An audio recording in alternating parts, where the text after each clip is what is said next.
నమస్తే. Welcome to BRK education. నేను మానస. ఈరోజు మనతో పాటు ఉన్నారు education counsellor, spark academy director Santosh sir ఉన్నారు. సార్ని అడిగి మరికొన్ని విషయాలు తెలుసుకుందాం. నమస్తే సార్. హలో అండి, నమస్తే. సార్, ఎంసెట్ ర్యాంకింగ్కి మన ఇంటర్మీడియట్ మార్క్స్ వెయిటేజ్ ఎంత శాతం ఉంటుంది? సో మనకి తెలంగాణలో పాండమిక్ తర్వాత మన కరోనా వచ్చాక ఈ వెయిటేజ్ అనేది తీస్తారు. సో ఓన్లీ ఎంసెట్ స్కోర్ అనేది కన్సిడర్ చేస్తారు for admissions into engineering, agriculture, pharmacy, MPC, BiPC స్టూడెంట్స్కి. ఆంధ్రప్రదేశ్లో 25% వెయిటేజ్ ఉంది.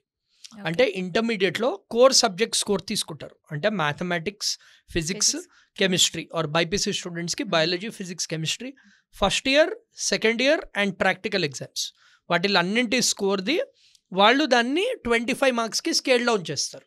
దెన్ ఎంసెట్లో 160 మార్క్స్కి వచ్చిన మార్క్స్ని దాన్ని 75 మార్క్స్కి స్కేల్ డౌన్ చేస్తారు. ఆ రెండింటిని కలిపి వాళ్ళు ర్యాంకింగ్ అనేది ఇస్తారు. సో ఇంటర్మీడియట్లో మంచిగా స్కోర్ చేసిన వాళ్ళకి చాలా అడ్వాంటేజ్ అనేది డెఫినెట్లీ ఉంటుంది ఏపీలో. బట్ తెలంగాణలో ఇంటర్మీడియట్ మార్క్స్ అండ్ ఎంసెట్కి అసలు డిఫరెన్స్ ఏం లేదు. ఐ మీన్ అసలు రిలేషన్ లేదు. ఓకే సార్, ఎంసెట్ ఎగ్జామ్లో మనం ఎంత కట్ ఆఫ్ ఉంటుంది?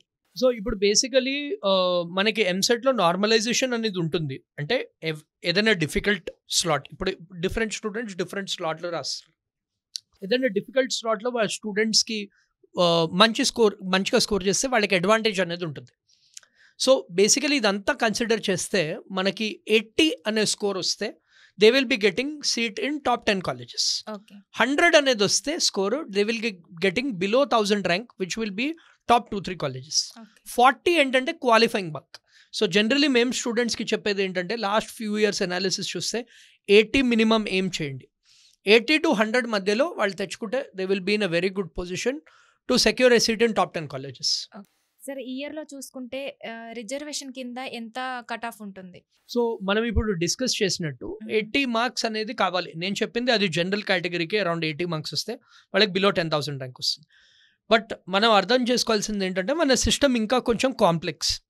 సో ఇప్పుడు 10,000 ర్యాంక్ జనరల్ కేటగిరీ స్టూడెంట్ ఉండి 10,000 ర్యాంక్ రిజర్వేషన్ స్టూడెంట్ ఉన్నారంటే రిజర్వేషన్ స్టూడెంట్కి జనరల్ కేటగిరీ స్టూడెంట్ కంపేర్డ్ మంచి కాలేజ్లో సీట్ వచ్చే ఛాన్స్ ఎక్కువ ఉంటుంది. బికాజ్ ఏంటంటే ఇప్పుడు కాలేజ్లో 100 సీట్స్ ఉంటాయి. కొన్ని శాతం లైక్ 40-50% శాతం వాళ్ళు జనరల్ కేటగిరీకి వదులుతారు. ఒక 20% ఓబీసీస్కి, బీసీఏ, బీసీడీఈ, వేరేవి SC students, ST students, sports quota student, నేను మీకు అప్రాక్సిమేట్గా చెప్తున్నాను నంబర్స్. సో బేసికలీ ఏంటంటే ఇప్పుడు ర్యాంక్స్ కూడా ఇప్పుడు ఒక కాలేజ్లో 50 సీట్సే మనకి జనరల్ కేటగిరీ స్టూడెంట్స్కి ఉన్నాయి. సో జనరల్ కేటగిరీ వాళ్ళకి 10,000 ర్యాంక్ వస్తే ఈ 50 సీట్స్లోనే ఇస్తారు. అదే మనకి ఎస్సీ ఎస్టీ స్టూడెంట్స్ కానీ బీసీ స్టూడెంట్స్ కానీ వాళ్ళకి ఏంటంటే వాళ్ళలోనే కాంపిటీషన్. సో వాళ్ళకి జనరల్లీ ఏంటంటే ర్యాంకింగ్ చేసేటప్పుడు మనకి యాక్చువల్లీ టోటల్ ఓవరాల్ ర్యాంక్ అనేది చూపిస్తారు. కానీ ఇంటర్నల్లీ వాళ్ళు రిజర్వేషన్ కేటగిరీ వైజ్ కూడా ర్యాంకింగ్స్ అనేవి పెడతారు. ఇది మనకి జేఈ మెయిన్స్లో జనరల్లీ కనిపిస్తుంది ర్యాంక్లో. బట్ మనకి ఎంసెట్లో అది వాళ్ళు రివీల్ చేయరు, కానీ అది ఉంటుంది. సో మనకి ఆ కేటగిరీ సీట్ మాత్రమే దే ఆర్ ఎలిజిబుల్. కొన్ని ఎక్సెప్షనల్ కేసెస్ ఉంటాయన్నమాట వేర్ ఆ సీట్ ఫిల్ కాలేదు. ఇప్పుడు సపోజ్ ఒక లెటర్స్ సే ఫిజికలీ హ్యాండిక్యాప్డ్ ఒక సీట్ ఉంది, ఆ కాలేజ్లో అది ఫిల్ కాలేదు. సో వాళ్ళు ఏం చెప్తారంటే ఇది ఫిల్ కాలేదు కాబట్టి ఒక జనరల్ కేటగిరీ స్టూడెంట్కి ఛాన్స్ ఇద్దాం. అలా వాళ్ళకి ఒక సెట్ ఆఫ్ రూల్స్ ఉంటాయి, దాన్ని బట్టి వాళ్ళు సీట్ అలాట్మెంట్ అనేది చేస్తారు కౌన్సిలింగ్లో. సో డెఫినెట్లీ రిజర్వేషన్ ఉంటే it is an advantage for students. ఎందుకంటే ఆ కట్ ఆఫ్స్ అనేవి 80 మార్క్స్కి they can get in to top 5 colleges instead of top 10. Sir, ఎంసెట్లో మనకు మంచి ర్యాంక్ రావాలంటే ఎలా ప్రిపేర్ అవ్వాలి? ప్రిపరేషన్ ఎలా ఉండాలి? సో ఇప్పుడు 40 డేస్ మాత్రమే ఉంది ప్రిపరేషన్కి తెలంగాణ ఎంసెట్కి, అండ్ 60 డేస్ మాత్రమే ఏపీ ఎంసెట్ స్టూడెంట్స్కి ఉంది. కాబట్టి 4-5 సింపుల్ టిప్స్ చెప్తాను ఫర్ ప్రిపరేషన్. ఫస్ట్ ఏంటంటే హైయర్ వెయిటేజ్ చాప్టర్స్ ఏవైతే ఉన్నాయో అవన్నీ ఐడెంటిఫై చేయాలి. మన ఛానల్లో ఆల్రెడీ మనము subject wise hire weightage chapters అనేవి డిస్కస్ చేసాము. So students can watch that video.